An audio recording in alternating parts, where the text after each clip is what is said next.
Good afternoon. Welcome to the second webinar showcasing the results of the IMAGINE-B5G project.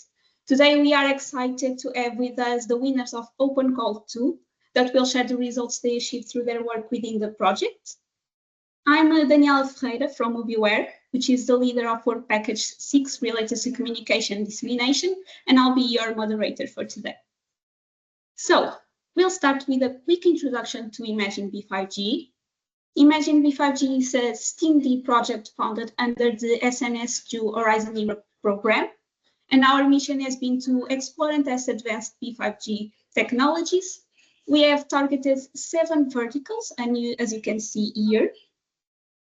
And these OC2 projects will showcase how they have leveraged the 4 facilities of the project in Norway, France, Portugal, and Spain. Some of the projects have focused on platform extensions, so helping the facilities evolve, while others carried out vertical experiments, so tackling challenges in the 7 verticals. Here you can see a brief overview of the IMAGINE-B5G architecture, which has guided the experiments and results. And here you have a list of the projects founded under the Open Call 2 and that we'll present today. So, without further ado, we'll move on to the presentations of the Open Call winners. And we'll begin with the projects from the Spanish facility. And our first presentation will be from Project 5G with David Garcia. Okay. Hi, Daniela. Can you hear me and see me? Yeah. Okay. I'm sharing the presentation. Okay. Let me see.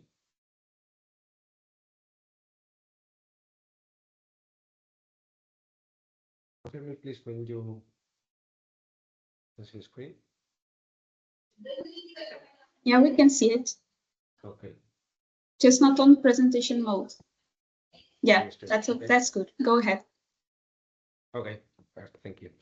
So, hi everyone. I'm David Garcia from the ITACIL from Spain, and I would like to talk about 5G, which is a pioneering project integrating 5G connectivity with smart sensors and autonomous devices to revolutionize vineyard monitoring and management. By combining IoT sensor networks focused on grape ripening, PTZ cameras for phenology monitoring, and remote control drones and vehicles. 5G enables rapid data-driven decisions directly from the field. With advanced 5G features like network slicing, the system ensures each component receives the necessary bandwidth and low latency to boost agricultural productivity, sustainability, and precision. Okay, next slide.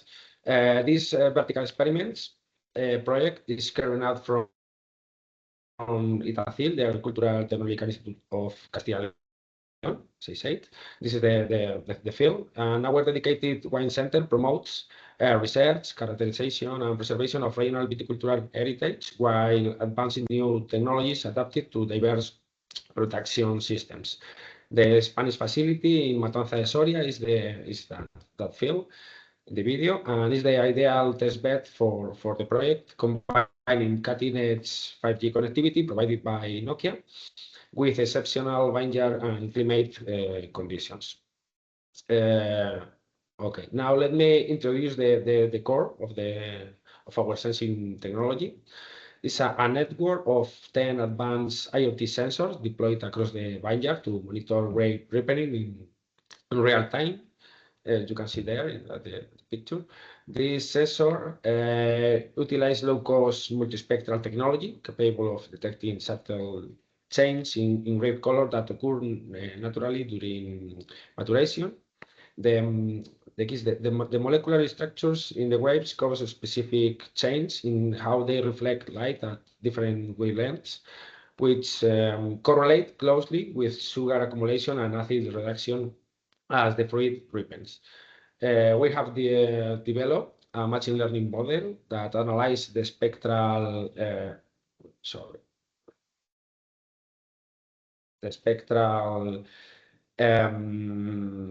wavelengths.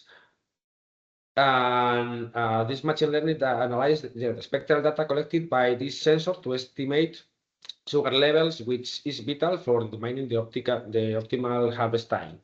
Our initial validation predicts sugar content quite reliable, and this approach drastically reduces the need for traditional destructive sampling, providing growers with timely, continuous data through our 5G enables wireless network. And thanks to their minimal bandwidth requirements, the sensor can be assigned to a lower priority network slice with moderate resource allocation, ensuring they are efficient and don't overwhelm the communication system.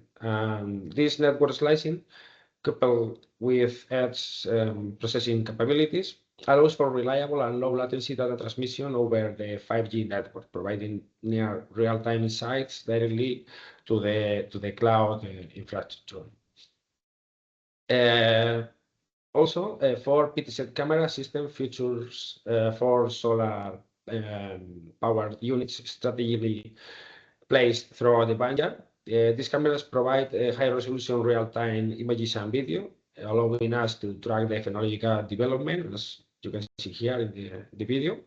And in addition, they support wildlife detection. This is crucial for mitigating damage caused by animals like deer and wild boar that threaten the young shots. The cameras intelligently manage power via solar panels and communicate over a multi-tiered wireless network that prioritizes critical data through network slicing, ensuring also low latency and reliable operation. As well, the project incorporates an automated guide vehicle with advanced 5G connectivity, enabling remote operation across the vineyard. The AGV, the vehicle, is fitted with ultra-low latency communication modules, HD high-definition night vision cameras for all weather operations, and audio capabilities for enhanced interaction.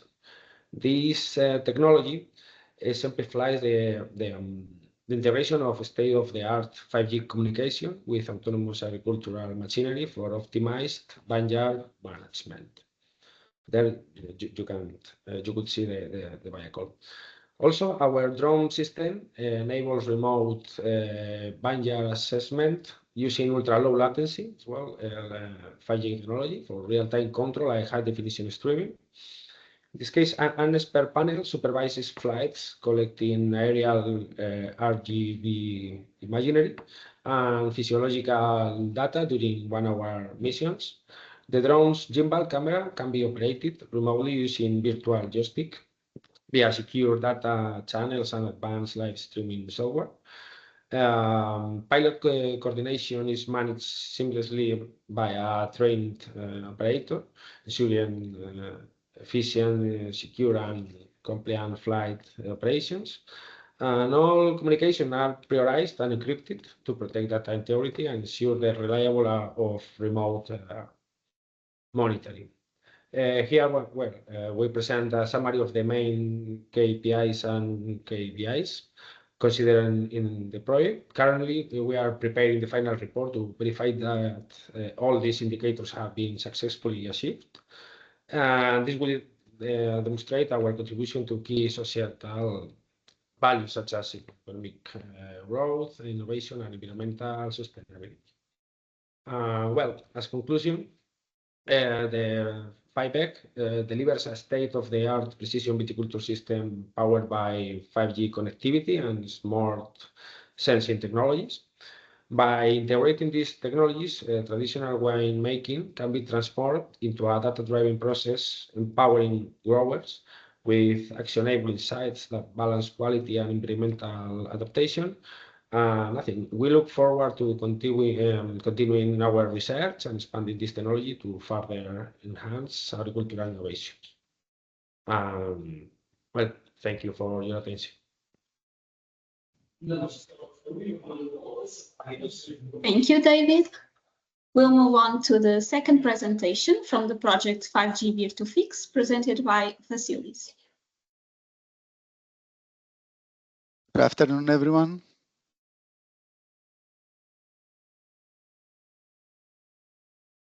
I hope you are able to hear me and see my screen. So I'm here to present the 5G VirtuFix project, immersive maintenance from miles away.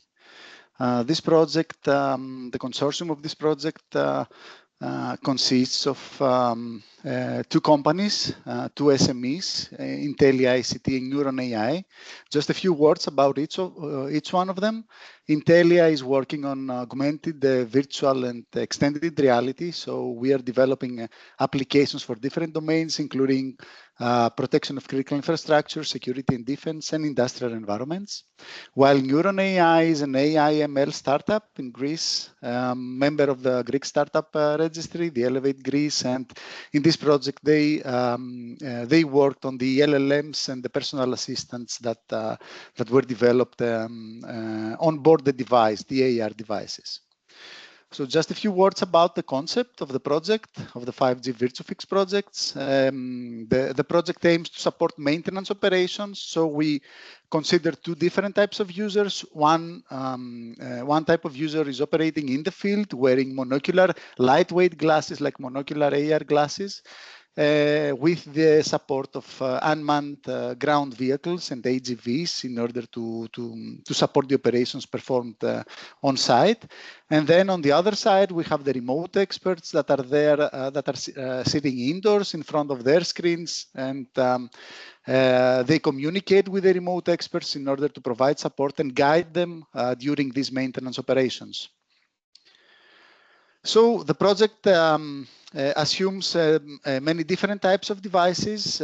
So we have tested and we have experimented with monocular AR glasses like the M4000 from Vuzix, also with binocular AR devices, the Vuzix Shield, Summit XL from Robotnik, and 5G smartphones that have been used in order to test also the AR applications, since the AR glasses that we have decided to use on are supporting Android, full Android 11 OS, so everything that runs on the AR glasses also runs in the 5G smartphones, Android 5G smartphones.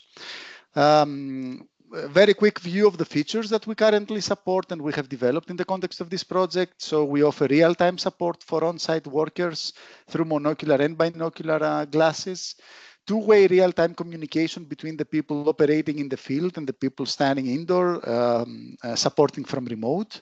AI-based chatbot, and this is quite a new feature for us as well, because we have been requested to support also the Spanish language, and this is what we did actually. Remote guidance of workers, visual instructions, live video streaming, and many different types of features, including tasking of technicians and reporting of on-site workings for monitoring the progress of each task. Some more features, all the different operations of the AR glasses can be used by using voice commands. We also support map-based visualization, barcode, QR code scanning, Spanish support. Also, we built a control panel for the remote control of the UGV, and also we connected with the SCADA system of the port of the port of Valencia. This is the physical topology, the deployment architecture that we followed. We federated the two 5G test beds in Valencia, so we have all the backend services running in iTeam in the UPV campus, and then we had two different types of actors. Field operators were operating in the field of the Valencia port, and then we had the remote experts using a laptop or a desktop machine inside the headquarters of the Valencia port. These are some screenshots from the AR glasses. So just to give you an idea about things that we were developing and different types of instructions that were provided to the field operators. And some screenshots from the web view interface, which is supposed to be operated by the remote experts. This is a control center supporting devices monitoring, task monitoring, task assignment, incident management, etc. This is part of the SCADA of the connection with the SCADA system that is already supported by the port. It's Siemens WinCC, so we already implemented the data model supported by this system. And this is just a view of the simulations that we have performed to stress test the network and also the server that was with the backend services supporting the remote users. Okay, so we completed the validation phase actually yesterday. So we traveled back only this morning. So we're very happy to be here to present these results. This is just a quick view of the KPIs that we managed to achieve, and all of them that we have reported as target values have been achieved. And also we performed an analysis of the KVIs, key societal value, key value indicators, in order to make sure that what has been developed also makes sense for the society in general. We were also very active. We participated in many different conferences, many different expositions. The last one was in EU CNC in Poznan in last summer, where we presented this together with the 5G, the IMAGINE-5G project. And this was the team that was mainly involved in the development process and the management of the project. So thank you very much for your attention. I would be happy to answer any questions. Thank you, Vasilis. Now we'll move to the project Open Infra, presented by Kostis. Hello, good evening all. Let me share my screen and the presentation. So I guess you can see it now. Our open call is named as the Open Infra name. It is a platform extension, which will be differentiate from the vertical presentation that we had. And I'm Kostis Tranzas, representing University of Patras at this project, and also responsible for the technical advancements of the project. The consortium of Open Infra, let me actually, okay, see the slides, consists of two organizations. One is a university representing the academic part of this consortium, and the other is PINET, which is a competence center on 5G technologies, representing the industrial partner. So our aim was to fill the gap, the highlighted gap in the Spanish facility when it comes to a development portal that could integrate seamlessly with the global vertical portal of Imagine Beyond 5G. Also trying to abstract the offerings of the Spanish facility. So Spanish facility integrates Nokia's network as code, APIs, and CAPIF also. And we would like to have a portal that could abstract these technologies, offer them in standardized APIs and UI, so it would be easy to integrate with the overall global vertical portal. So for this, we have implemented wrappers around these technologies. We have made the respective graphical UI augmentations, and also we supported these new orchestrational enhancements so as to deliver these services. Our solution was based on the open source operation support system, OpenSlice, which is under the umbrella of Etsy. So without further ado, our first advancement was to integrate the NAC APIs and offer them as a service. So what we did was to develop a daemon that synchronizes with the NAC resources that are offered from the UPV testbed, and expose them as standardized TMF TM forum resources. And then the administrator of the UPV portal could design services based on these resources and offer NAC functionalities as a service. For example, the NAC functionality that was a core business for us was the registration of specific IMSI number to a specific quality of service in a said slice. So the user could select which IMSI would affect and which quality of service profile was of interest. And then the orchestrator would deploy the services and offer this change of slices and respectively the change in quality of service. And this was reflected again to the portal. The second advancement was the CAPIF integration in a similar way. We exposed and synchronized CAPIF invokers via the TMF resource model again, and we offered the possibility for the administrator to design and offer CAPIF invocation as a service. So what the user would like to do was to select which exposed service API needed invocation. And then when ordering the service, the response of the service API was returned to the user without the need to expose these APIs or credentials or authentication mechanisms towards the third party. Last but not least, when we made these technology advancements, we wanted to have an alternative way of exposing this to the customers. So we leveraged the MCP server that OpenSlice possesses, and we have connected, and we have also developed it. And we have connected it with an MCP client, in our scenario here, Cloud Desktop. And as you can see, a user could browse the available service offerings through this chatbot, and also place an order with specific characteristics, and also overview the deployment and the progress of this order, as you can see. At the end of the day, what this client did was to integrate with MCP tools to perform the respective actions towards the developed UPV portal.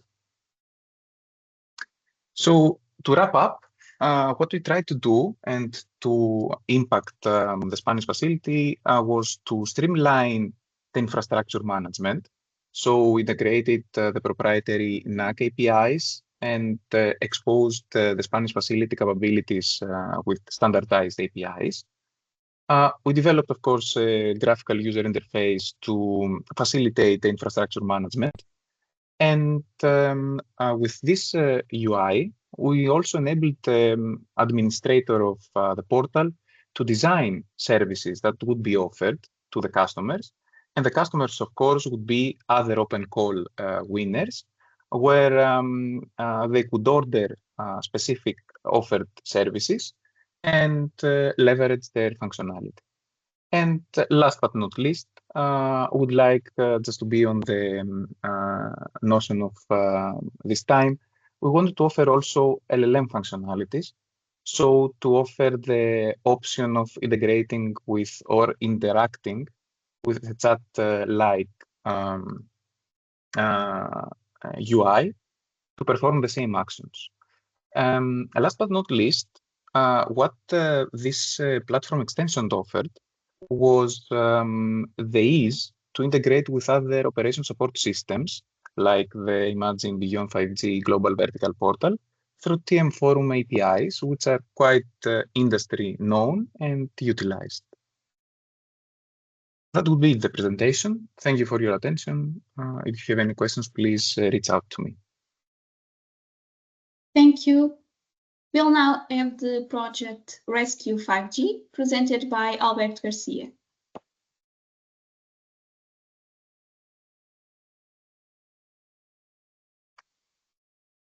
Perfect. Could you see my screen? Yes, go ahead.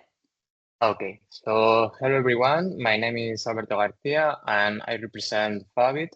Today I'm going to present the results of the Rescue 5G project developed in collaboration with Lembos, within the IMAGINE-B5G Open Call.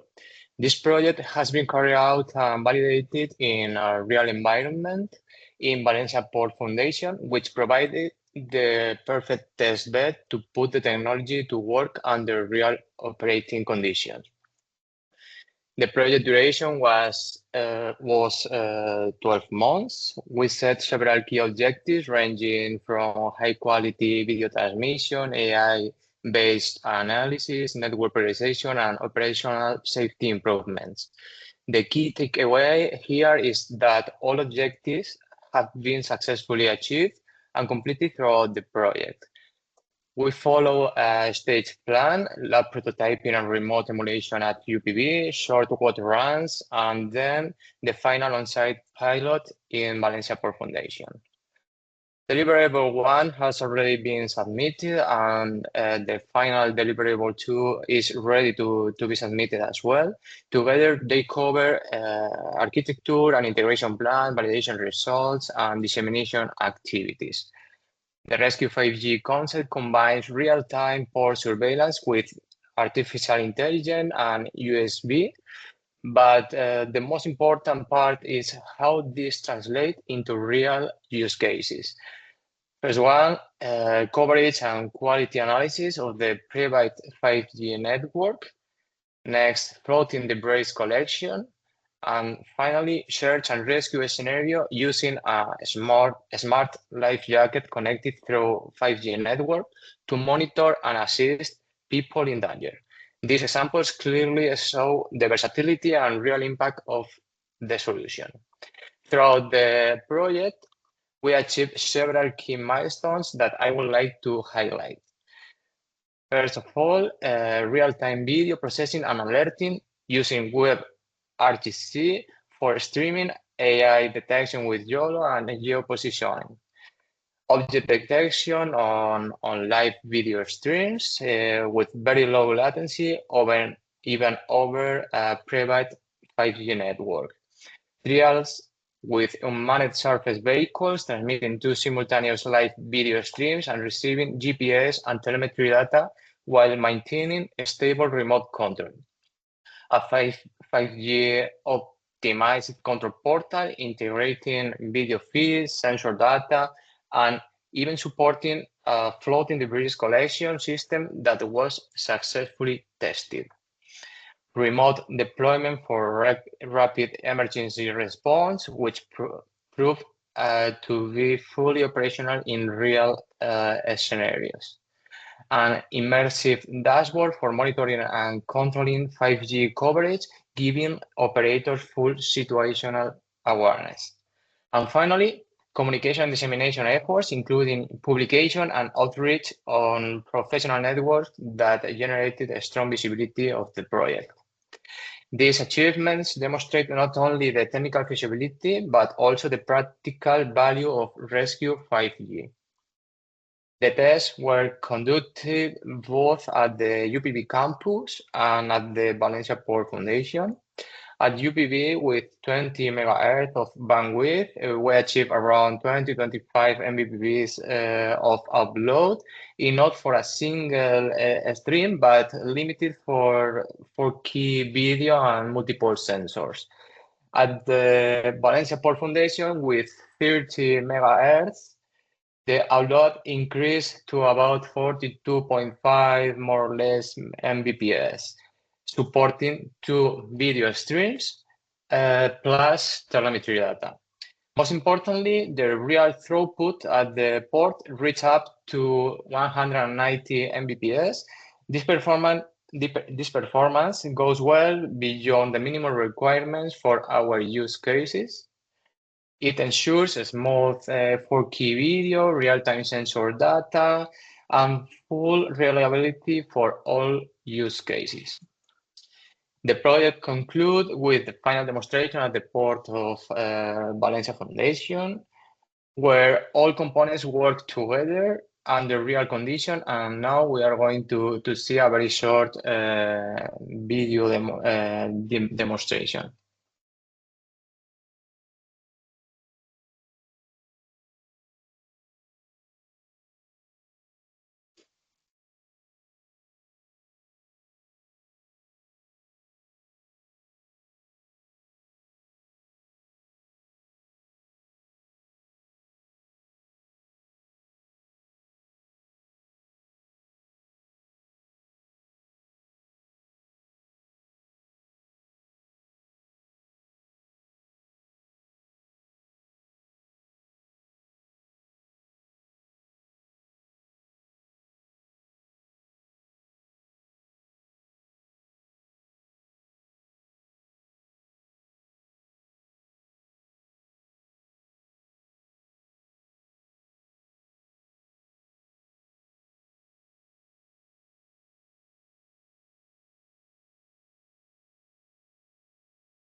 So in conclusion, Rescue 5G proves that the combination of 5G, artificial intelligence, and unmanned vehicle is not just a vision of the future, but a reality that can already deliver effective solutions for port security and sustainability.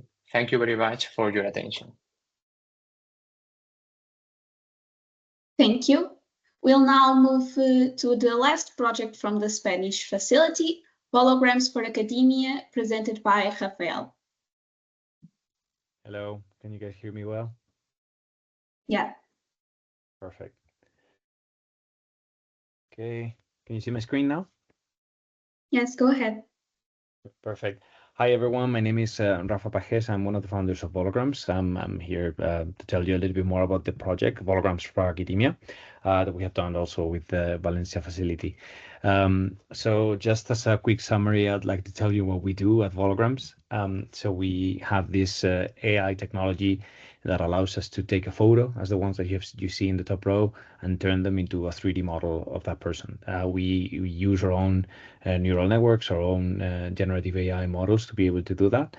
And we've been doing this for quite some time. I'll show you very quickly how it works. So you record from any video or basically any camera with your phone even from one single viewpoint, as you can see on the left. And then our AI removes the background, identifies the different body parts, and turns it into a full texture 3D model. We do this on a frame by frame basis and then compress it and put it together. And then that way we can represent that as a, let's say, virtual 3D hologram that you only need one single camera or one single video to record. So no need to go to a big volumetric capture studio or anything like this. So in this project, we have been working to introduce this in the educational space. We had been using it mostly for marketing and communications in the past, but we wanted to take the opportunity of the project to basically create little pieces of content that educators could create themselves and they could share, so students could also enjoy them using their own smartphone. So the key is that you capture yourself in your home or at a class or whatever, upload it to the platform, and then generate these volumetric holograms that are very easy to distribute using web instead of having to download an app or anything like this. So as part of the project, what we have been doing is basically validating how this content can be easily created and streamed over 5G networks.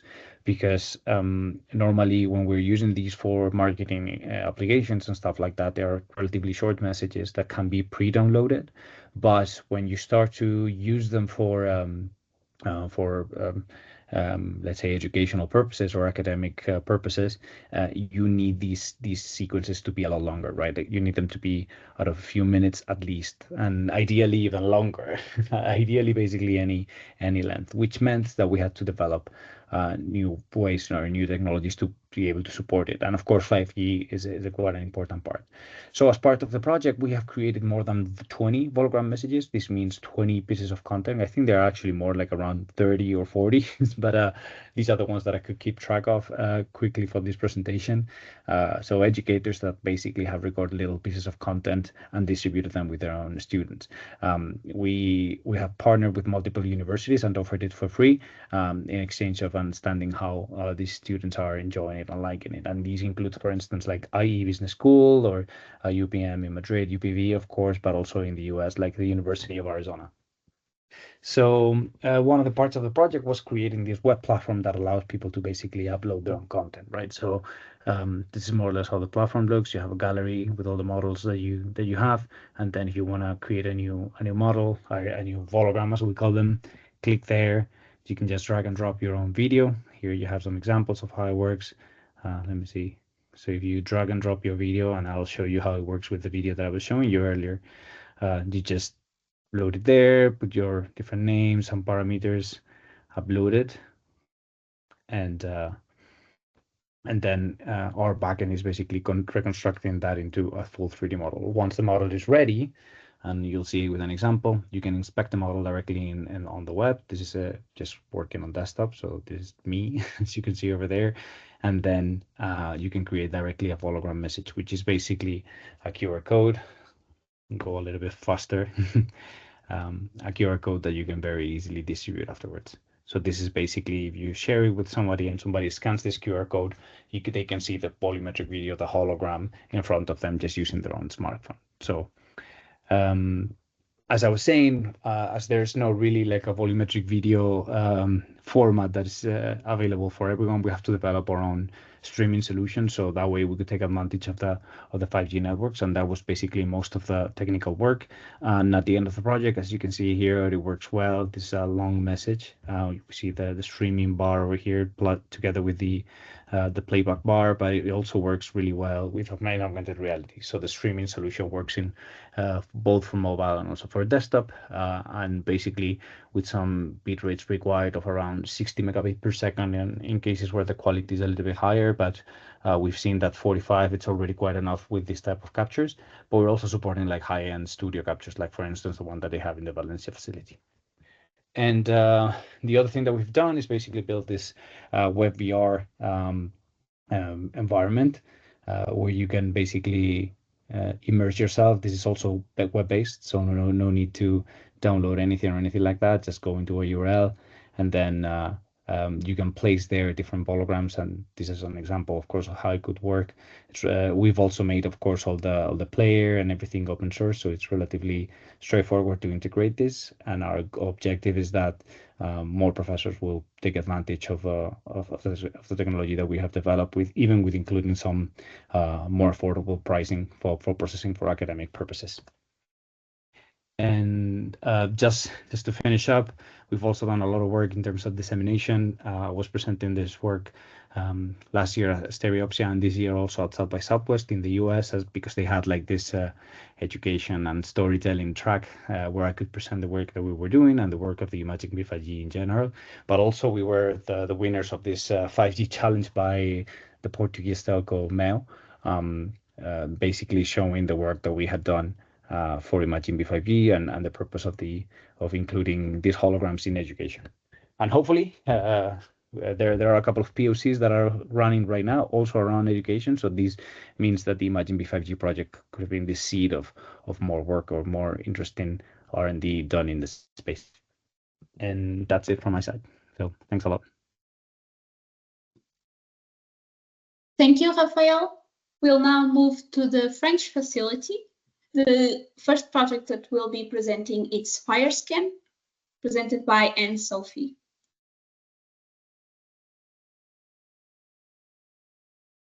Hi, sorry, share my screen.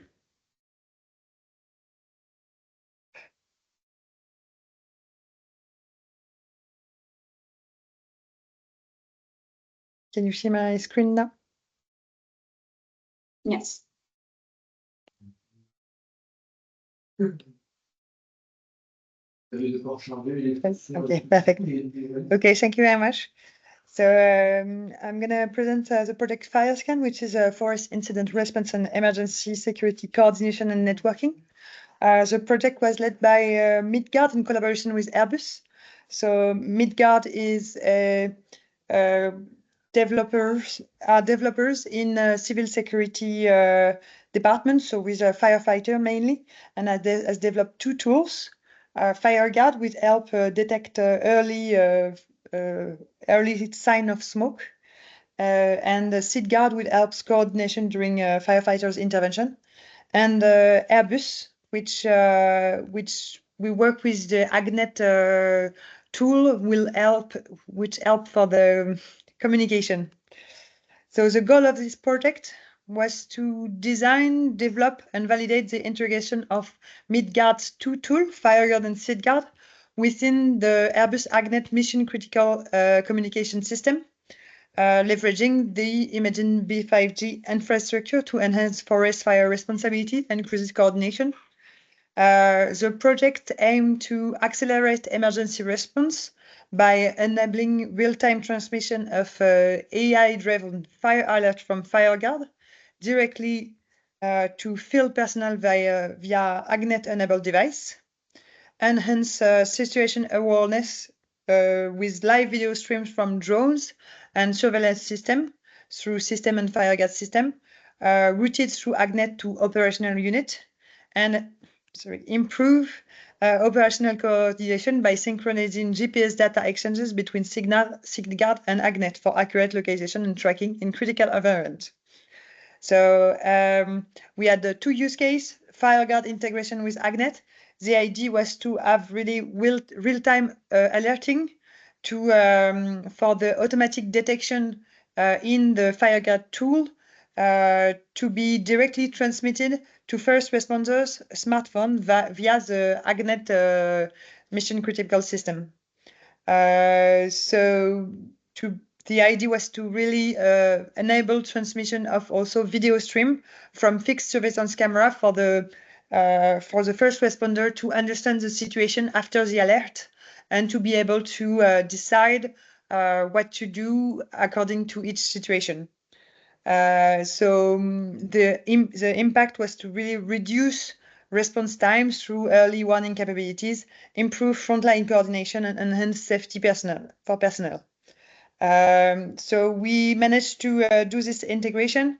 So there's an example of the integration where we can see an alert that came from a FireGuard system. So some alerts are detected and they are then sent to AGNET mission critical system, allowing them to really understand what is the alert, what was the fire for, and then we had a streaming video allowing the user to really see what's happening on the field and if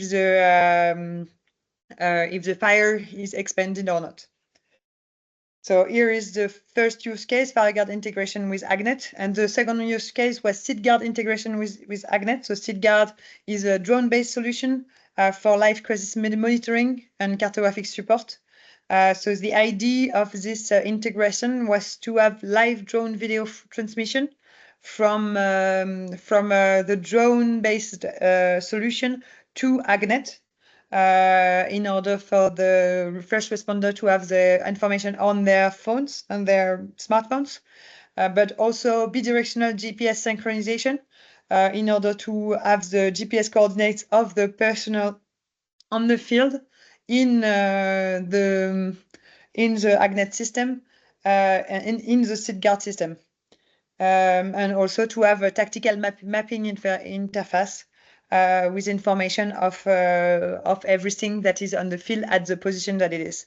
So I have a video similar to show you how the system works. So mostly we can share some information from SIGGUARD that you see here.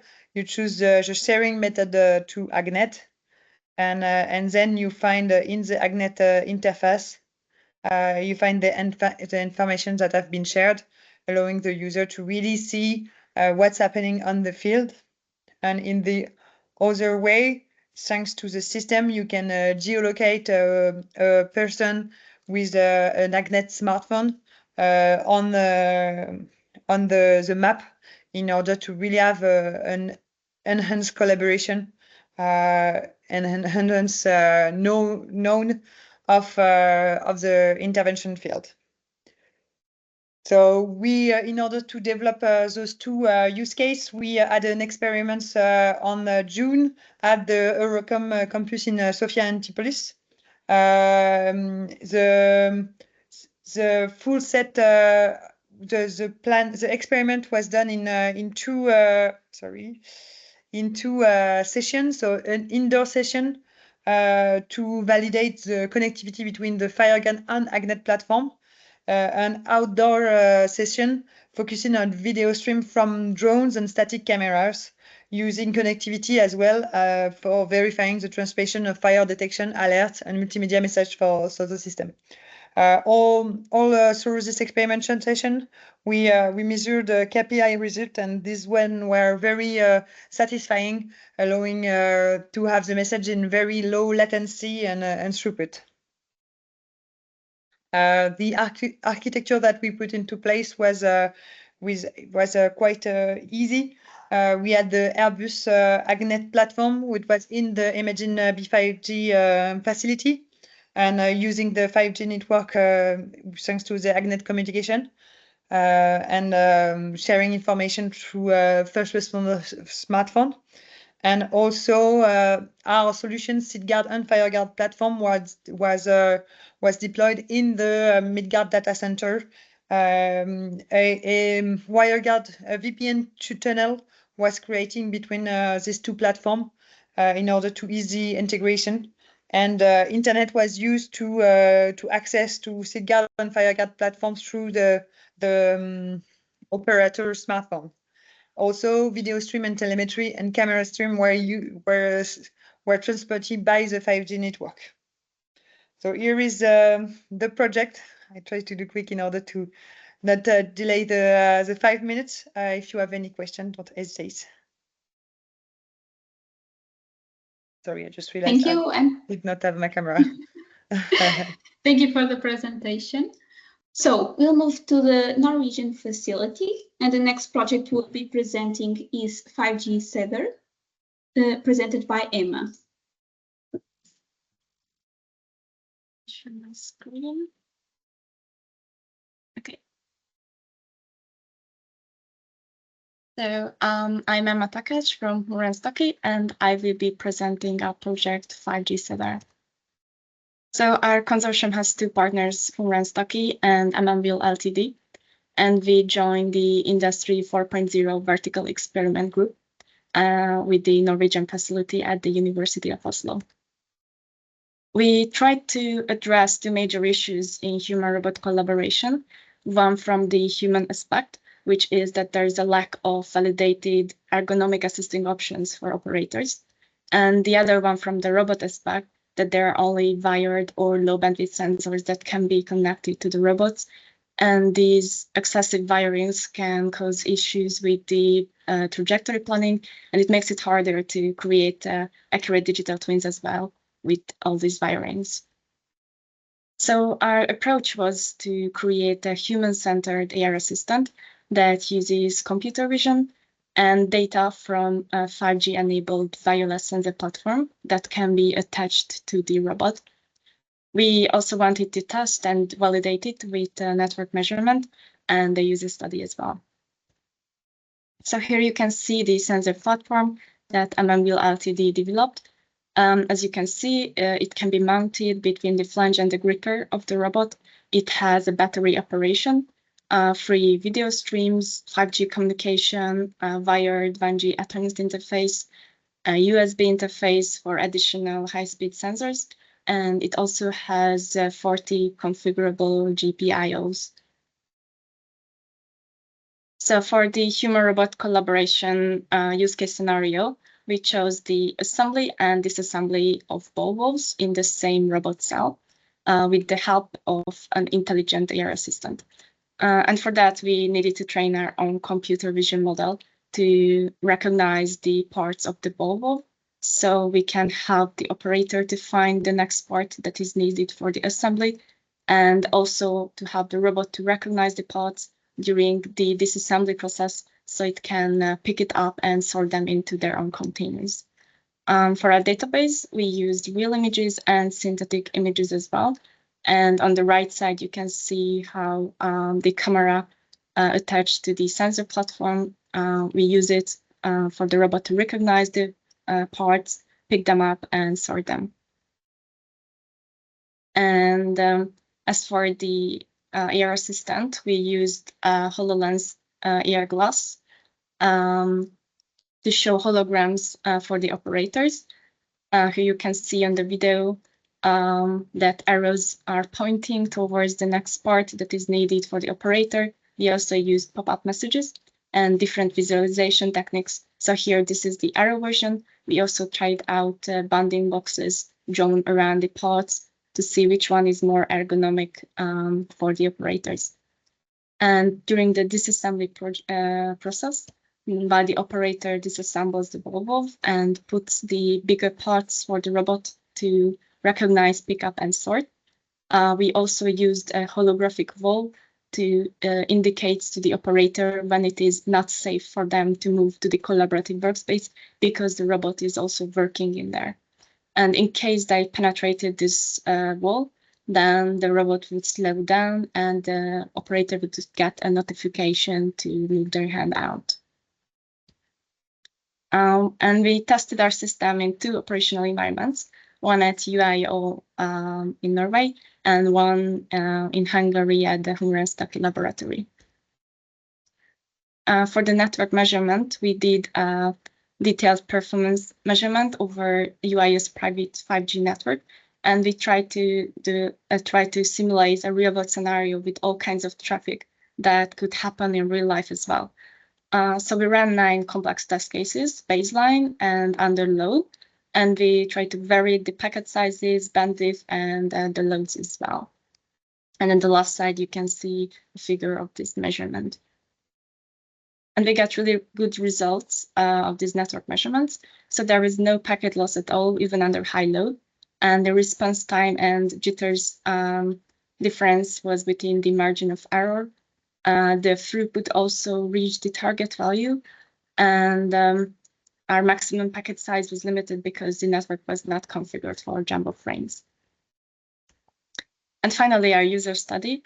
So far we did experiments with 16 participants, and we are planning to do an additional 10 during next week. But our preliminary results are really great. So it showed that when operators were using AR assistant, whether arrow or bounding box visualization, they made significantly less all kinds of mistakes during both the assembly and disassembly processes. We also asked them to fill out questionnaires, and we measured electrodermal activity and heart rate of these participants, so we can compare their mental workload to see whether the AR assistant actually helps them mentally in these processes. And we are going to analyze them after next week's experiments. So thank you for your attention. If you have any questions, you can contact us after the webinar. Thank you, Emma, for your presentation. We'll now move to the project Fusion, presented by Ioannis. Yes, hello. Hope you can see me. So let me share my screen.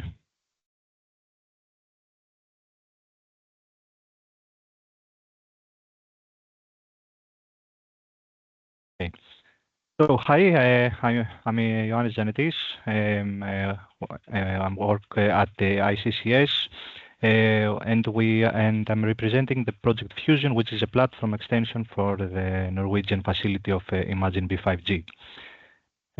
So some words regarding ICCS, which is the Institute of Communications and Computer Systems. It's a research department of residing in the National Technical University of Athens. And my lab that I represent is the NetMod lab, which includes multiple people, including professors, postdoc researchers, and PhD candidates. Some areas that we work with include the mobile communications, edge cloud computing systems, resource allocation, data modeling, dynamic systems, and a lot others. And we are also a lot actively involved in various EU and national projects. Regarding the work that we do in Fusion, so what we try to achieve is to tackle the complexity brought by modern B5G and 6G networks that includes computing infrastructures at the cloud edge or extreme edge facilities, as well as different networks, heterogeneous networks that include the access or transfer networks. In this sense, applications on top of such complex ecosystems generate workflows and services that generate multiple amounts and types of data, including traces, application logs, or metrics. While also on the infrastructure side, there is also a big amount of data being generated, and that's what in Fusion, one of the main goals is to bring together all these types and different sources of the data to provide additional services based on this. So regarding the project's objectives.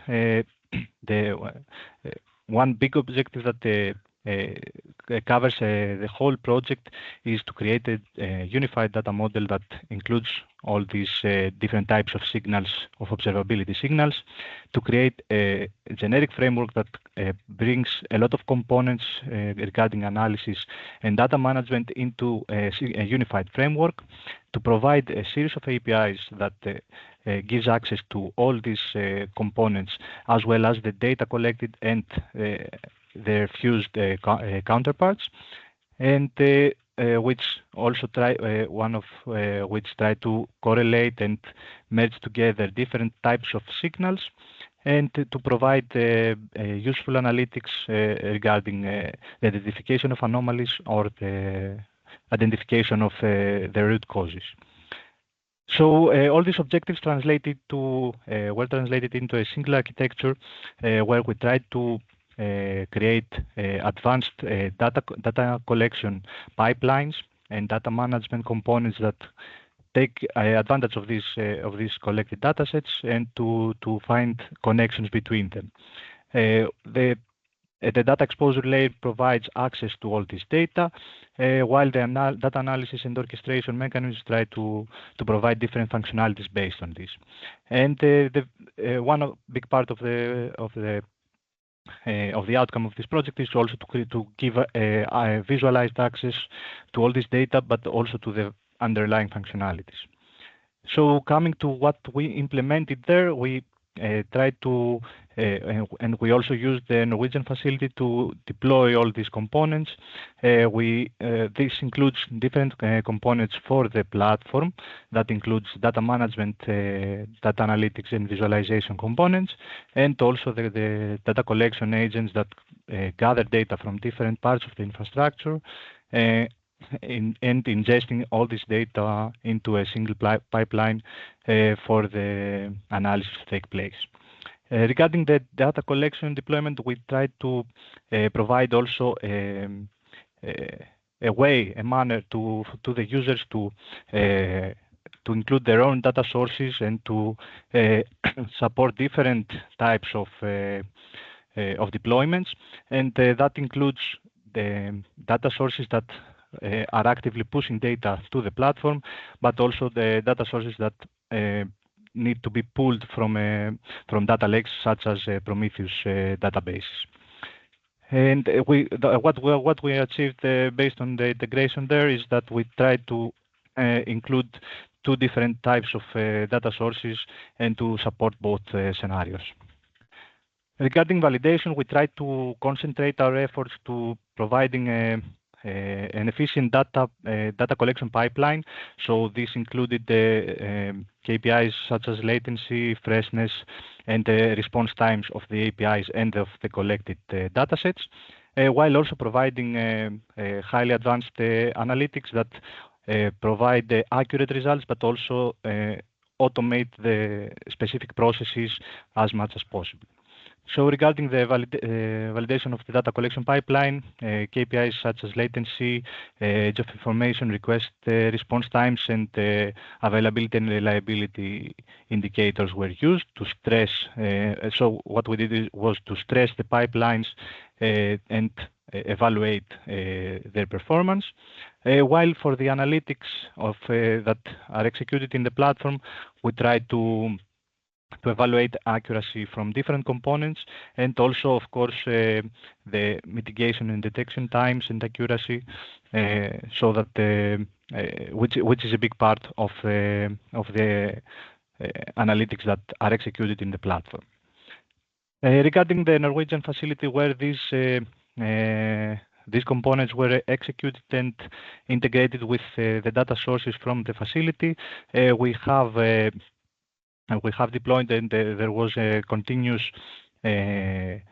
connection with the facility so that we resolve any ongoing issues and to seamlessly interact with the deployment infrastructure. And while we also connected with, as mentioned, with two different data sources that provided pull and push based metrics from specific network infrastructure entities. So to cover in summary, the work of Fusion, just with a phrase, Fusion aims to inject automation and intelligence into orchestration with a next generation observability framework that we developed, shaping the way forward for the 6G services. Thank you very much. Thank you so much for your presentation. We'll now move to the last project from the Norwegian facility, Simon, presented by Muhammad.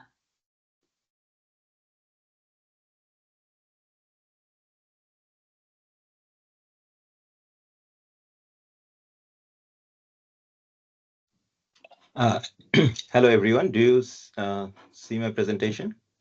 Yes. Great.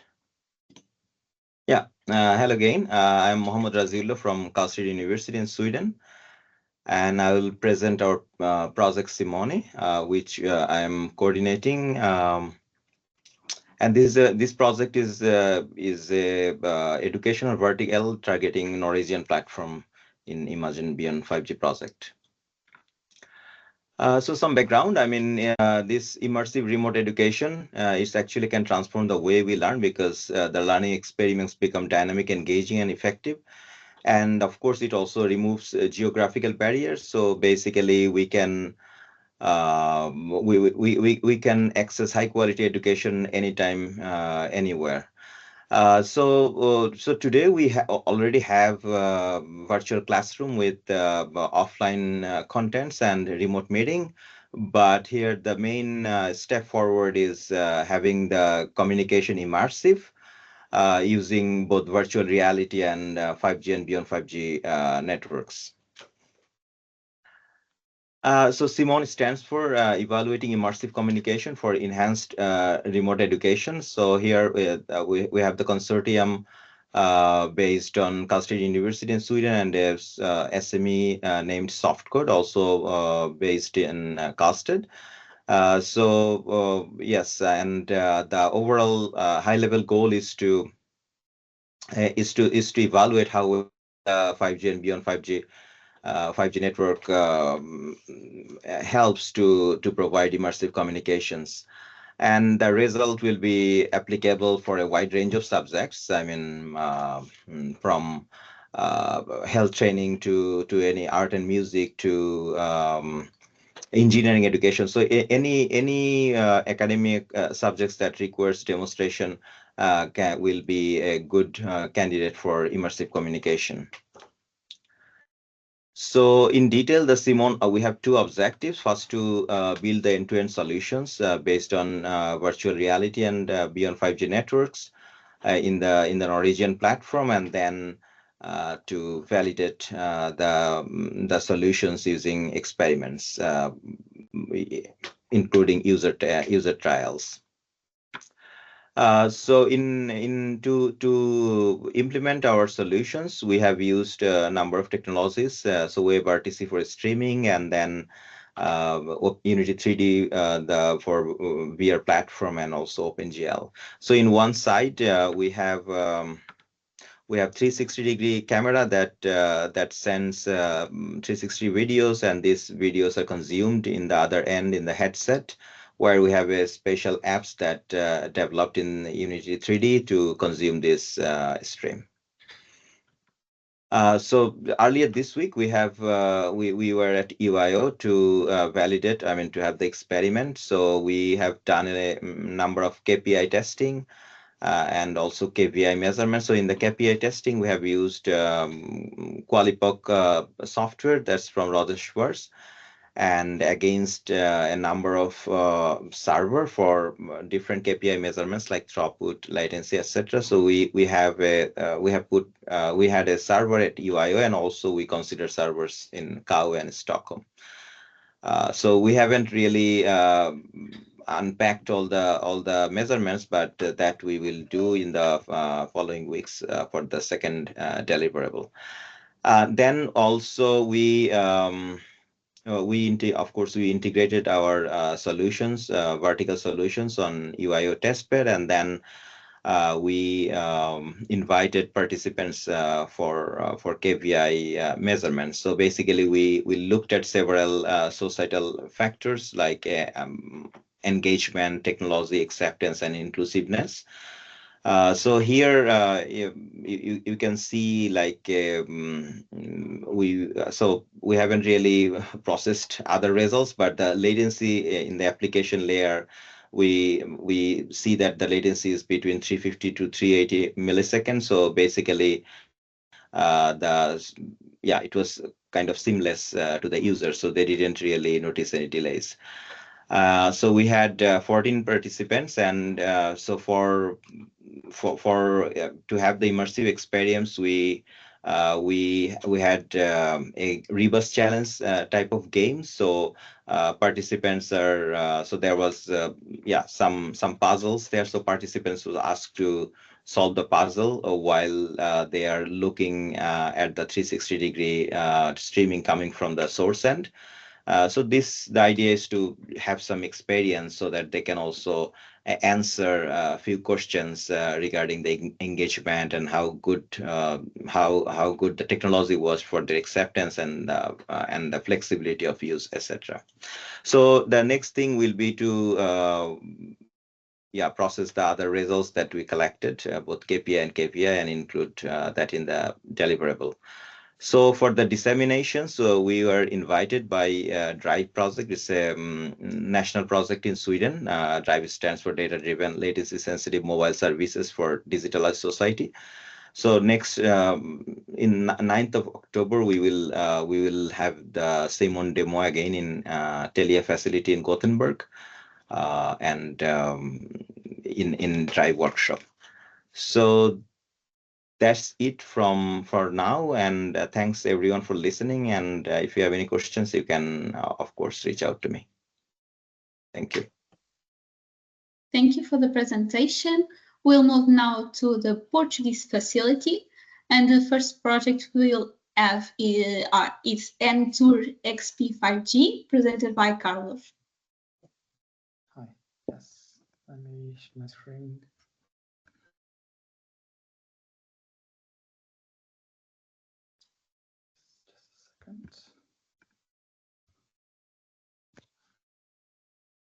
Let me know if you can see it. I'll try to get it full screen. Can you see it okay?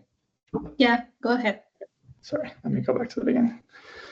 So I'll just talk everyone through the IMAGINE-B5G project results for M2 XP5G.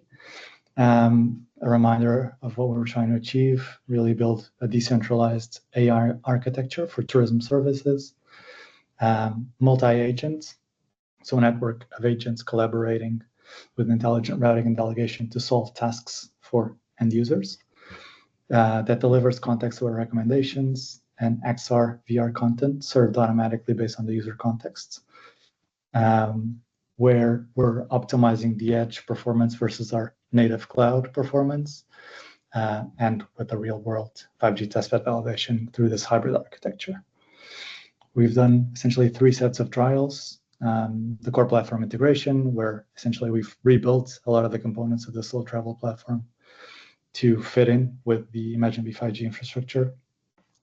The second experiment was around end-to-end integration. So we're using the node at IT Aveiro, and adding that as an edge node to our architecture, and understanding how well it can process various queries, how well it can deliver content to users, how well it can deliver recommendations to users based on the tools it has available, and also how well it does in delegating tasks to the central node, the more powerful node in the network. And then experiment 3 brings in another node that has an IoT integration at the UbiWare test site, where it can access live information as the user queries it around a series of sensor data that get fed into the recommendation engine to improve the quality of recommendations, and redirects users to sites that are better suited to their needs at any particular point in time. Our target URL was 8, and that's what we've aimed at. We've done the first public demo in June. The project demo will be completed at the integrated UBR site on the 29th.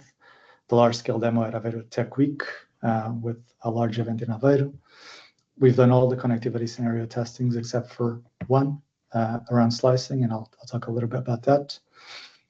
We have over 100 points of interest in the city of Aveiro in the platform, 10 of them with AR/VR content. We'll leave a public demo available with this Aveiro Data Post project for anyone in the region or visiting the region to access. And we currently have 2 edge nodes, 1 edge cloud node and 1 central node, all with AI and all these different tools available in the infrastructure, forming quite a complex system of multi-agent recommendations. We also have this real-time IoT data feeding recommendations at the far edge in this GPU node. That's on the UBAR facility. This essentially talks to the architecture of the edge nodes and the central nodes and various capabilities that they share and where they start to differ. Not going to get into too much detail here. We only have 5 minutes to give you the gist of it. Clients, the applications that consume all of this that were also changed quite a bit for this project now perform agent discovery since they can connect to any agent and auto select agents based on proximity capabilities, render and cache various widgets sent in real time with a proprietary project taxonomy, supports rendering WebXR agents in real time. So it's generating these widgets in real time and offering this content back to users, supports various testing modes that we've used for testing in the IMAGINE-B5G platform, streaming versus non-streaming, manual agent selection, all these different scenarios, can be run as a progressive web app or compiled to a target mobile OS. For edge nodes, they can run anywhere. So we support CPU nodes, such as the one that deployed in IT Aveiro, GPU nodes, such as the one deployed at UBR, and cloud LLMs, even in the edge. They have various capabilities that they can register and unregister. For example, the access to IoT and sensor data for recommendations. The agent knows that it has these capabilities and registers that with a central agent so that it can receive tasks with these characteristics. It caches, syncs, and serves these content. It delegates tasks to the central node that they don't have relevant information for. It keeps the memory at the edge, and it runs these lightweight versions of the recommendation engine. The central node is really the cornerstone of the architecture. It provides decentralized agent registration. It does agent discovery and health checks, keeps track of their status, capabilities, locations, performance metrics, syncs the data that it receives as it gets updated to relevant edge nodes that should have access to it based on their location, has access to state-of-the-art LLMs, and has access to the back office of the platform. We face a number of different challenges. A lot of them we've discussed in June, particularly related to how complex this architecture gets when especially you have nodes that are public, nodes that are private, various LLM models running across different characteristics of nodes and widely different capabilities in terms of machinery. But essentially, our test runner collects metrics across all these different categories: connectivity, content, AI inference, delegation, energy efficiency, positioning, slicing, and end-to-end. Slicing being the one that we still have one test scenario to run in the integrated infrastructure that's now at UBR. And we've got finalized results for all of them but slicing. This was our first run results. We hadn't had the full integrated infrastructure yet. The biggest change essentially is bringing the edge GPU in. And when we do edge GPU, we can deploy, most of these models are optimized for GPU running. And that improves accuracy quite a bit versus the CPU agents. Even with highly quantized models, they make better tool choices, etc. The IoT sensor integration changes our recommendations quite drastically. We still have challenges to face, the benchmarks that we've run, and we run this test runner is around 3 hours of runtime and about 150 direct inference calls that then trigger multi-agent inference calls. And it shows a level of different variability depending on the nature of the task. And the combination of really these dynamic widgets that get served in real time in the chat interface is really interesting in terms of user experience. But for it to render correctly every time, it requires a lot of power and really state-of-the-art models across the entire stack for good decisions to be made across every task that's required. This is an example of an edge case reasoning. So one agent CPU that doesn't have data synced yet, but where it's getting a query from the user about the local waterways at Aveiro. and it's understanding that it doesn't have that information. It has some basic information encoded in the model itself, and it's trying to enrich that with IoT sensor data. It's bringing in temperature, humidity, comfort. It knows that it's close, but not exactly at the waterway. So it can provide back this deeper, richer information that will still apply. It's not bringing in people counts because it's not at the site. Yeah, and so this is more or less what the end project for testing looks like, and how this sort of widget rendering system works as well. And that's it. Thank you so much. Thank you, Carlos. We'll now move to the project Connected Homes for Healthy Aging, presented by Anna.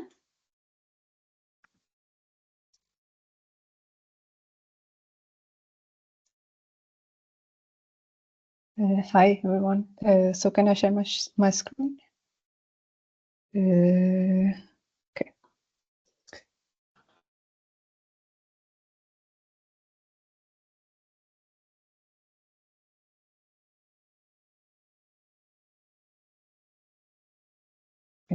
Can you see the presentation? Yes, go ahead. Okay.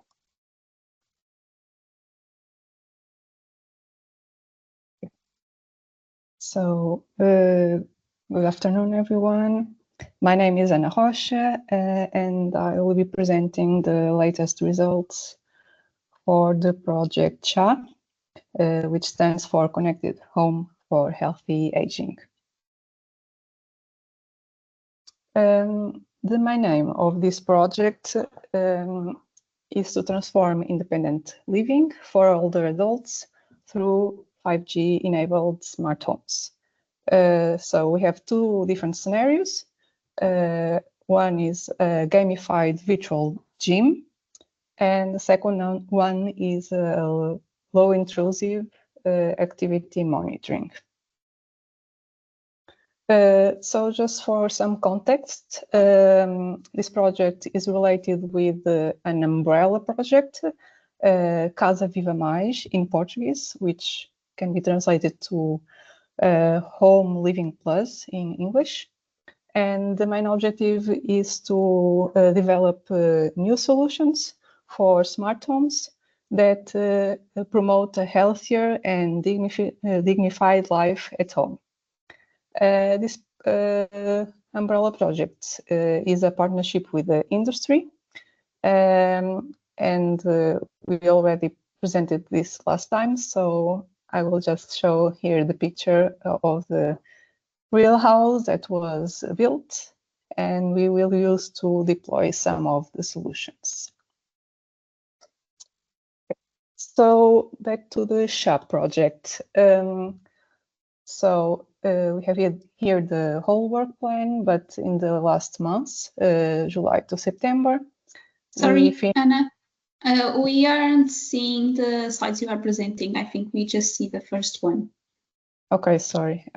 Yeah, I can understand now. Okay, so let me see if I can just use this. Just a moment, please. Okay. So going back a bit, so we have here the aim of the SHA and the two scenarios I mentioned, and the umbrella project. We have here a photo. I'm not sure if you can see it, but we have a real house that has been constructed, and we are going to deploy there some solutions. So I was talking about the work plan. So in July, we finished task 2 of development and integration. And then from July to September, we carried out the second round of the experiments, which we finished last week. And in August and September, we carried out or are still carrying out the analysis of those experiments. As for the demonstration, we are still working on it and we'll have a video soon. Dissemination, we also had a paper that was accepted, and actually it was already presented at the beginning of September, and we are working on the final report. Okay, So we have previously already presented some results for each scenario regarding latency and processing time. So we have here some of the graphs with those results. Regarding the target TRL, we aimed at a TRL 4 or 5. At this moment, we are at a TRL 4 since we carried out some initial tests with end users in a laboratory. And actually, there are already some ongoing testing in the real home I showed you before. Regarding task 3, more specifically the second run of experiments from July to September, we carried out some initial tests with users last week at a room at the Portuguese facility, IT, in Aveiro. And we have here a picture with the room, actually. And we had one radar deployed, and also all the material for the gym, including a projector and a camera and other sensors. And here we can see in orange the area that we use for the radar use case, and in green the area for the gym use case. You can see here some pictures of the radar, the gym setup, and both on the same picture. As for the protocol, for each participant, they signed an informed consent first, then we assigned an ID and filled some information about the participant. And then for each solution, we briefly presented them to the participant. Then the participant carried out some predefined tasks, and at the end, for each solution, they filled a post questionnaire.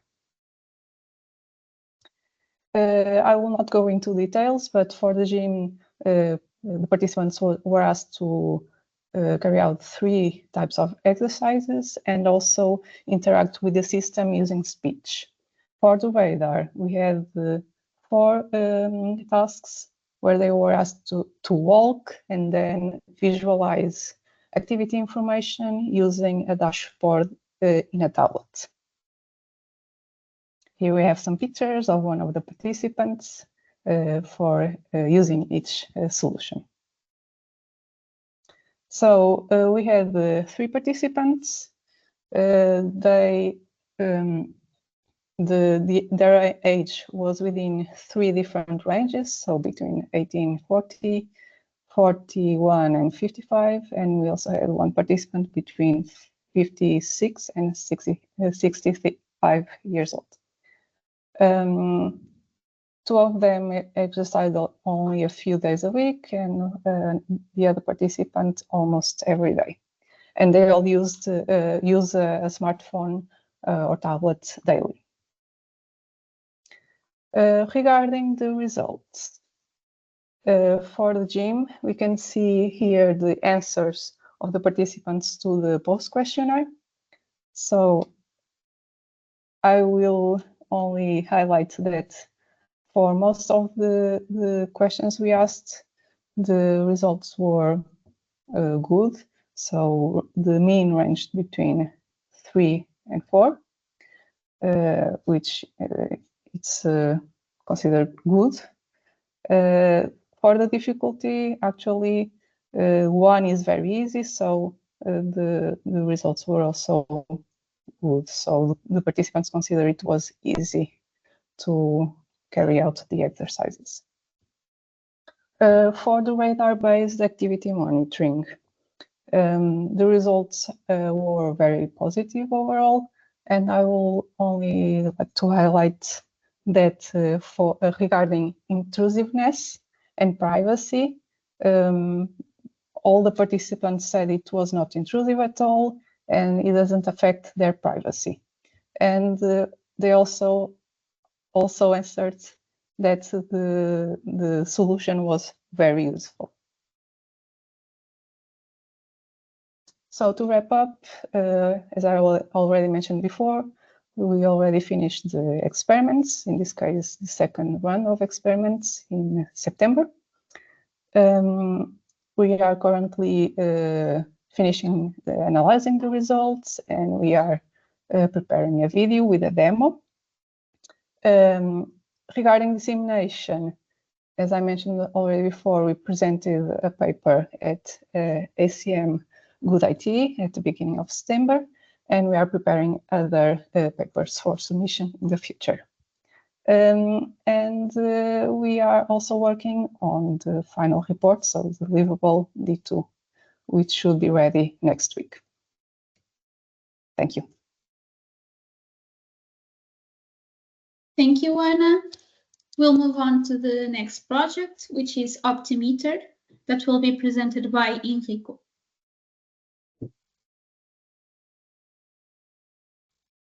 Hello, hi to everyone. Can you confirm to see my screen?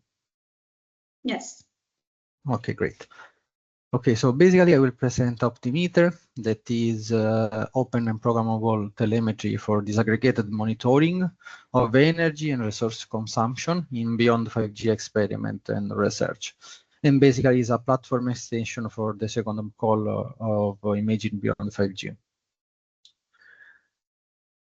Basically, the challenge that we would like to overcome was related to the complexity of an infrastructure in beyond 5G environments that requires a monitoring platform solution. The needs was to identify, let's say, the energy consumption as well as, let's say, from the rack or server, so from physical point of view, as well as the virtual function from, for example, via virtual machine or containers. And all of these, let's say, was carried out based on the requirements due to openness, programmability, modularity, or explainability. So the idea was to propose this platform that, as you can see here, it's composed from many blocks. And here you can see the modularity. There is a configuration manager that is in charge to handle the request from an administrator or orchestrator to configure the platform.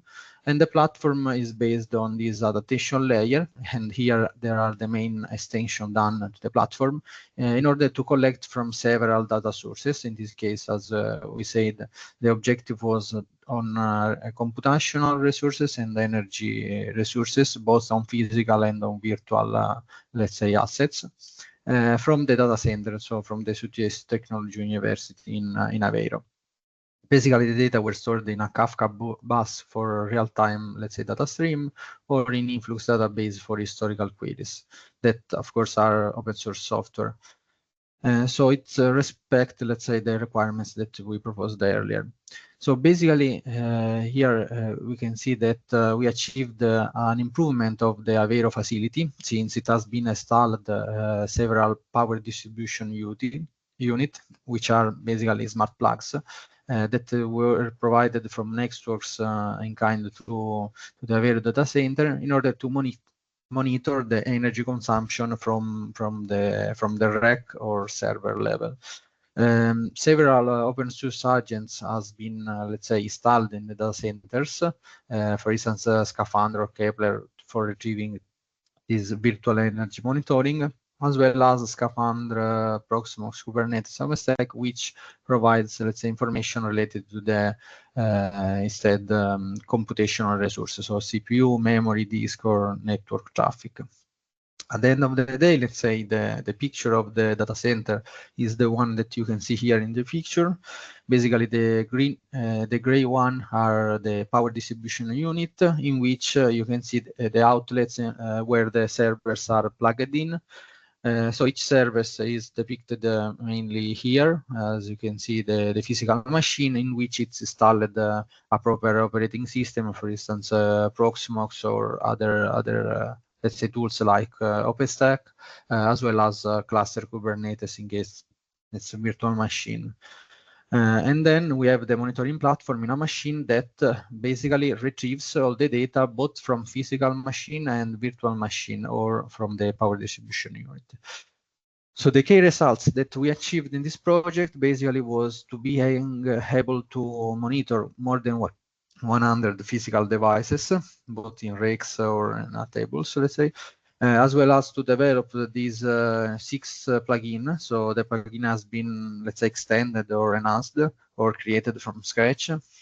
Several physical or virtual metrics has been collected. For instance, now we say the CPU, memory, and RAM and disk usage, as well as voltage, current, and power.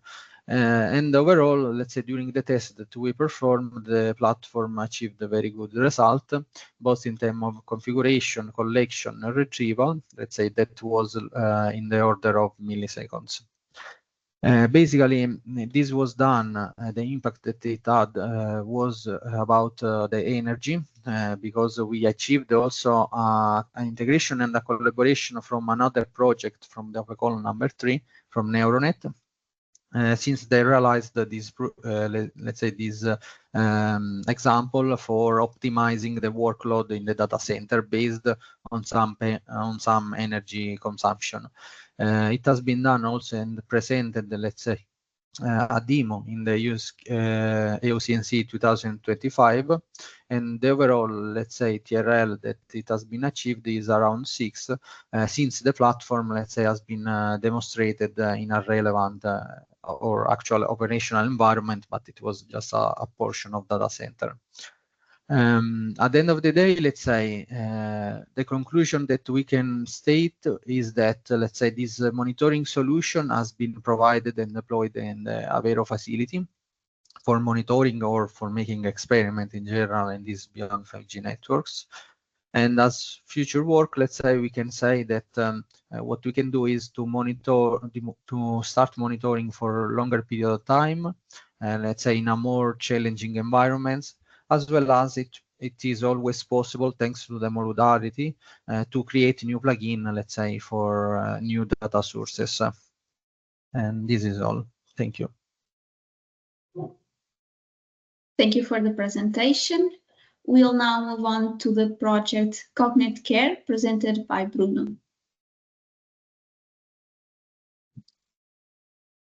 Good afternoon.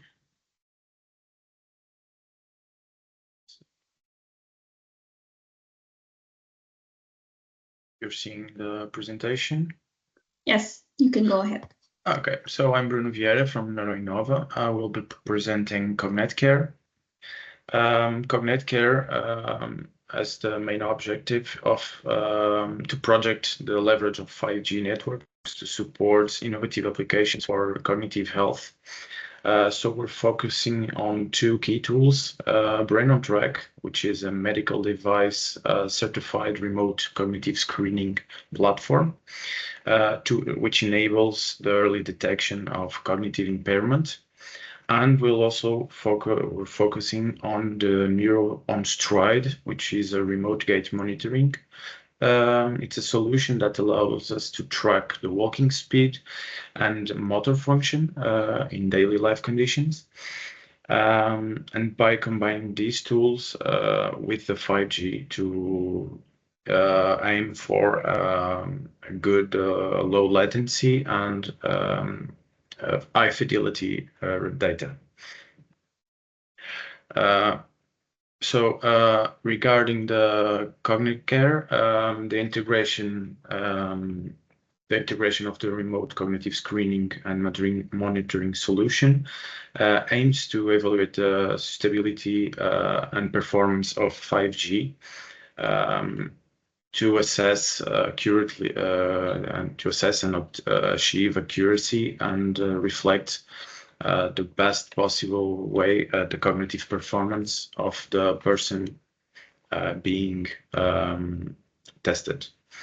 So in order to, also to validate and reliably assess the measurements obtained, we'll perform a few tests in this sense. So here we have the basic structure of both systems, the remote cognitive screening and the remote physical monitoring. Regarding the Brain on Track, the use case 1, Brain on Track is a screening solution, an online one, which consists of 11 exercises that target most cognitive functions like attention, memory, language, executive functions, calculation, and cognitive capacity, constructive capacity, sorry. So Brain on Track incorporates random elements and sequences to minimize learning effect. So each subtest includes at least one random element, or it's composed of several predefined tasks that are randomly selected. And it takes about 22 minutes to perform a single test. Here we can see an example of a test which consists of a puzzle. In this particular exercise, there are more than 40 alternative puzzles, which changes in difficulty and the design randomly. Regarding the testing of the Brain on Track, we achieved better response time with 5G. This idle time impacts directly the session performed by the user. Comparing to other networks, this means that the 5G is able to provide a better solution and to guarantee and allow for a better mobility regarding the testing. The use case 2, we have the 4-meter walk test, which is a simple test and widely used. The objective of this test is to assess and evaluate the gait, speed, and functional mobility of the subject. During the test, the participant is asked to walk a distance of 5 meters, and on which the timings are monitored in order to evaluate the normal walk of a person. This monitorization allows for an easy possible monitor cognitive impairment on the early stages.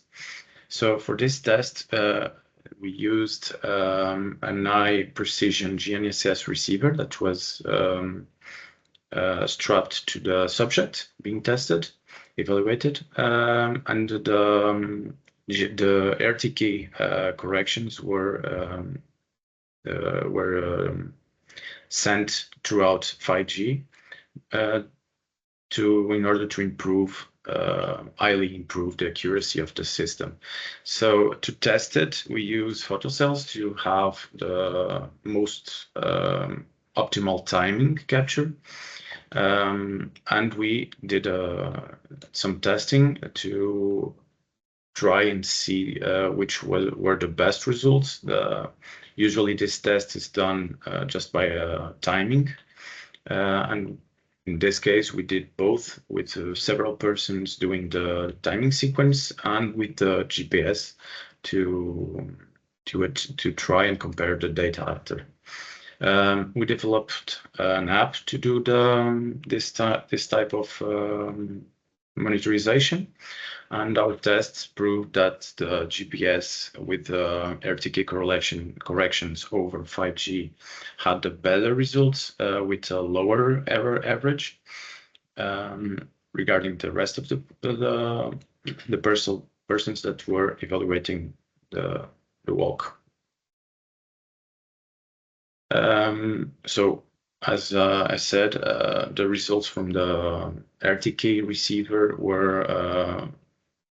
had a lower error, which means this can be done instead of multiple persons doing it, which has obviously induces a bigger error. With the GPS system, we have a higher fidelity and higher precision in the data that we obtain. The dissemination of the project, we will have a workshop on the 3rd of October at Nerinova's office. And thank you all. I'm available for any further questions if you have. Thank you, Bruno. We'll now move on to the last project from the Portuguese facility, which is Project Critical, presented by Daniel Alcaraz. Hello, everyone. So I'm going to share my screen here.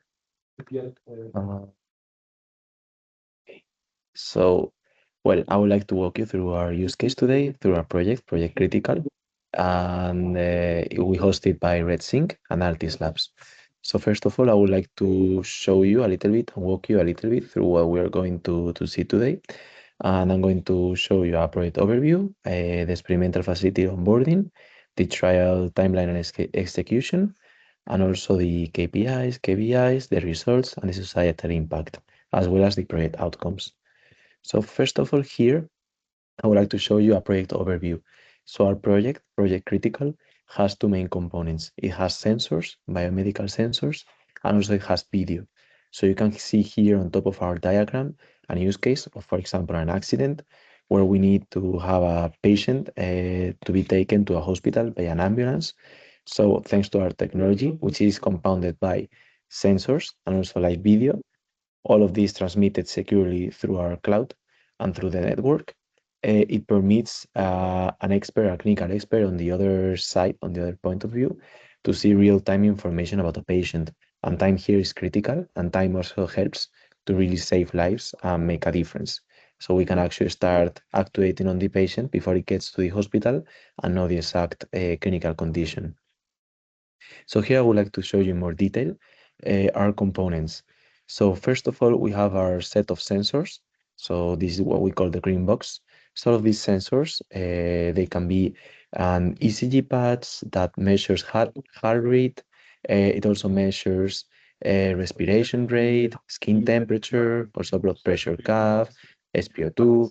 All of these sensors connect to the smartphone via Bluetooth, and then the smartphone is in charge to send this information to our portal, our web portal. Also, our solution is compounded by video that is also sent to the portal.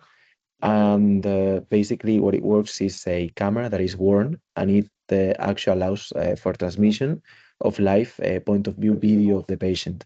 So the clinician on the other side, the remote medical expert, is able to see not only video, but also live patient data.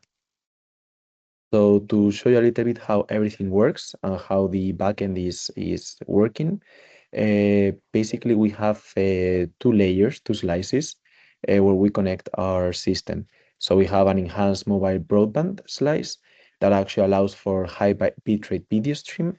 And then we also have an ultra reliable low latency communication slice that actually allows for really low latency sensor information transmission.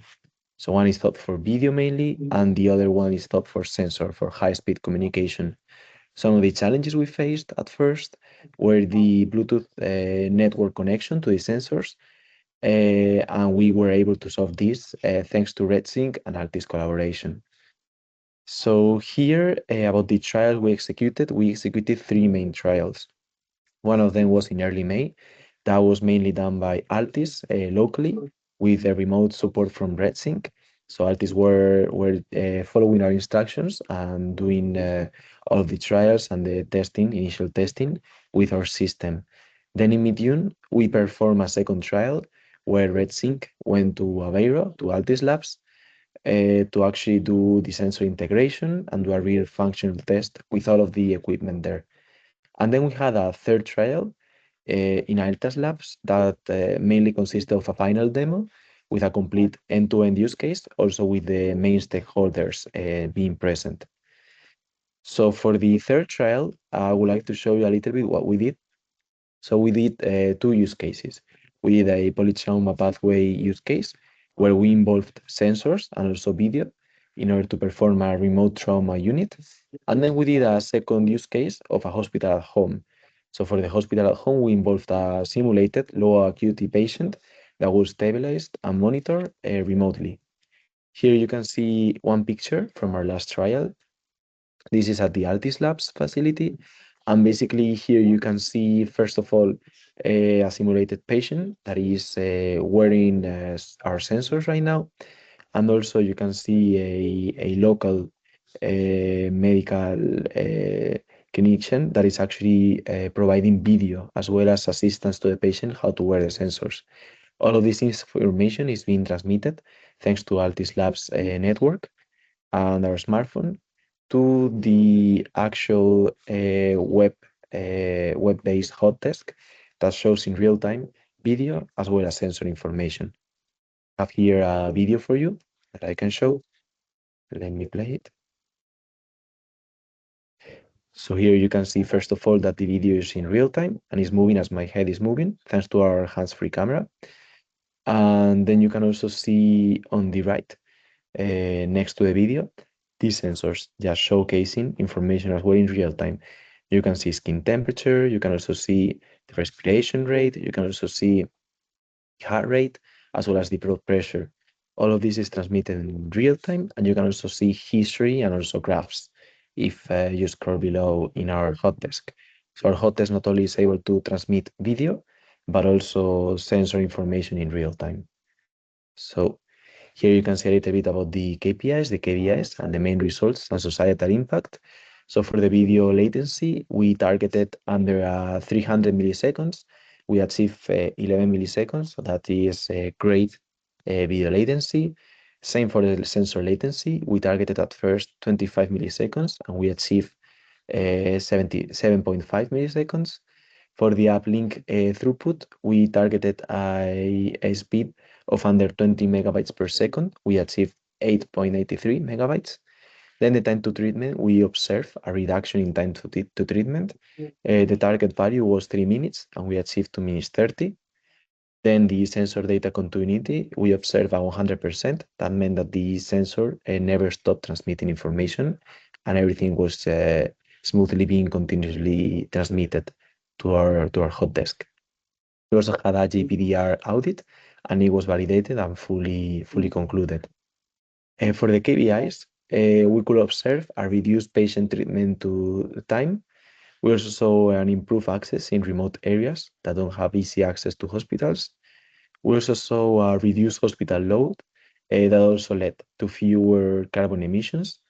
All of the devices we used were low energy devices. And thanks to the entire process, we could observe a clinical decision making just being enhanced. So the main outcomes of the project were that we demonstrated the importance of advanced 5G networks with slice prioritization. We also demonstrated the usability of new technologies for relevant stakeholders. And thanks to this, we deliver also white paper for knowledge and research. So this was the end of my presentation. You can contact our CEO, Donald, at his emails, dmorris@redsync.net, and you can also contact myself at danny@redsync.net. Thank you so much. Thank you, Daniel. We are now reaching the end. I just wanted to ask Erel from the project for 5G to see if he can try to present again. Okay, I will do it without saying it. Go to the second slide. Please move to the second slide. I think the rest of the team can see it. In general, our project idea is to try to have a drone to work in a 5G network that can work on a public network or on a private network. Because as you know, after disaster, in many cases, the public infrastructure is not available or not working.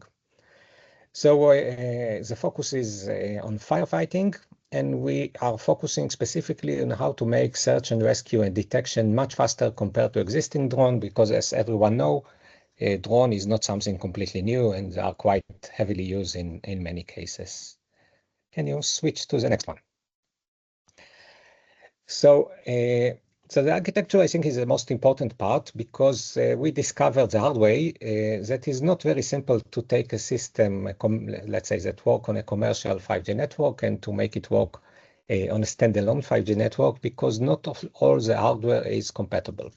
So many equipment modems that are compatible with 5G even support channel 878, are actually not supported on SRS-1 and the free 5G networks that we were using.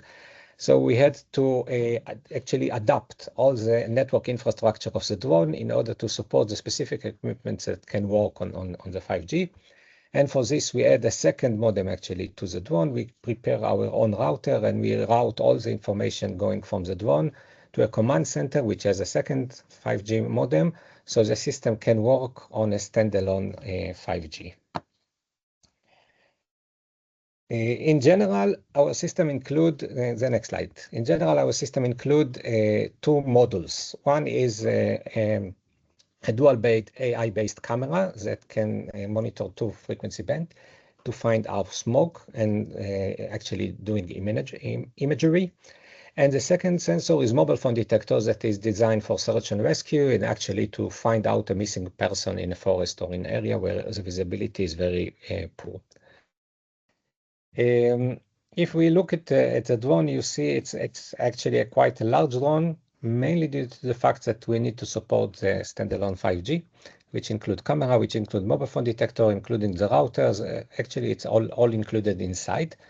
And one of the challenges, for example, is that the standard commercial 5G modem is not very friendly to the movement of the drone.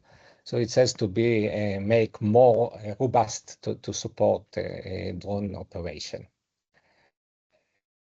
Then on the data link side, so we use a Eurocom. If we move to the, now I can see. Can you move to the next one?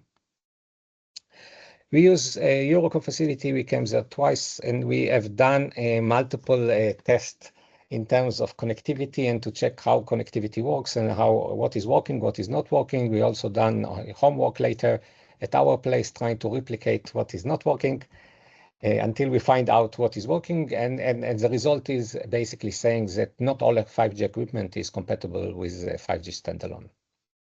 Next one.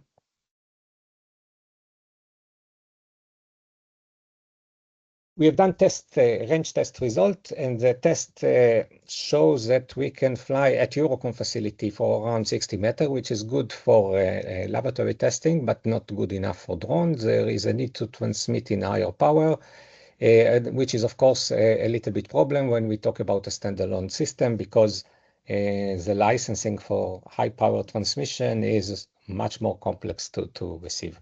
But basically in a Eurocom facility, we can fly the drone for around 60 meters around the roof of the facility. Next one. In terms of analytics, we had a system that measure and find out smoke. I think quite similar to the system that had been presented before. The idea is again to detect early warning of smoke and then to send someone that will or somehow solve the problem. This is done by doing a frame slicing for the video and doing the detection. And if we move to the next one, we will see how it looks like in terms of a camera vision.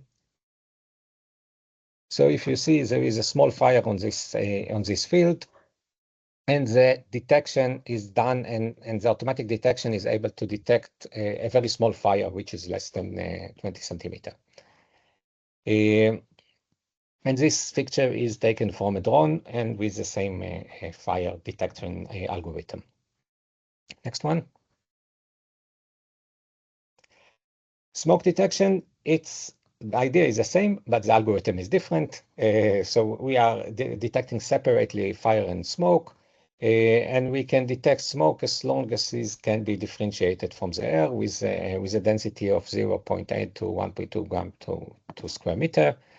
It takes around 3 seconds to detect this, to decide that it's really a smoke, and the detection accuracy is quite high. And of course, the more smoke there is, the detection accuracy go better. Next one. This is an example of a flight test and the dual band, how the dual band looks like. So on the left side, you can see the normal image, while on the right side, you see the image, and you see that a normal image, it's not so easy to detect the fire, while if you are looking at the heat itself, it's actually quite obvious where the fire is. So the white spot, which is more warm than the other, is more easy to detect, and that's why a dual band camera is very important for this task. Next. And this is the same place, actually, smoke detection. Again, is a dual band help to detect. We can detect a little bit the worm around it. And in this case, the video itself give a better detection capabilities. But again, it's important to have both of them. It gives us a 98% accuracy of the detection.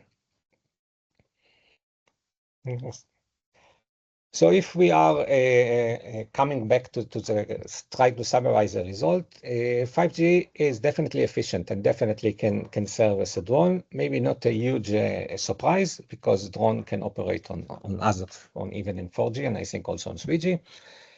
But the performance are better, and everything is fine, and the video is coming fast, and everything is okay, and we have a lot of measurement around it. We made the KPI for detection, how fast we can detect and how fast the system itself can go. We show that everything can work even with a standalone 5G, and of course with a normal 5G network.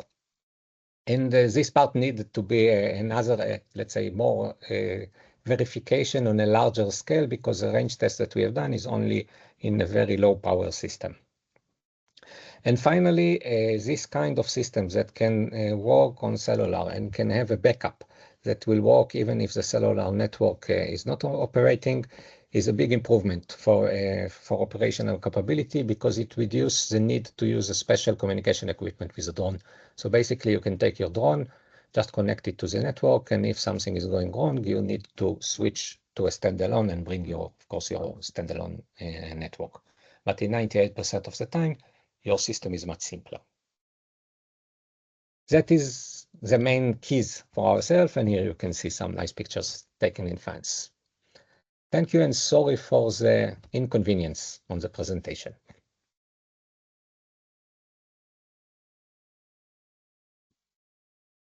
Thank you, Ariel. So we have now reached the end of the webinar. On behalf of the IMAGINE-B5G project, I would like to thank all of the Open Call 2 projects for presenting their results today, and also thank all the participants who joined us for this session and the ones that stayed until the end. If you have any questions, please don't hesitate to reach out to either the IMAGINE-B5G team project team, or directly to the Open Call projects. This session will later be available on the IMAGINE-B5G YouTube channel, so stay tuned for that. And we'll be back soon with the last webinar on the last Open Call. Thank you once again, and see you next time.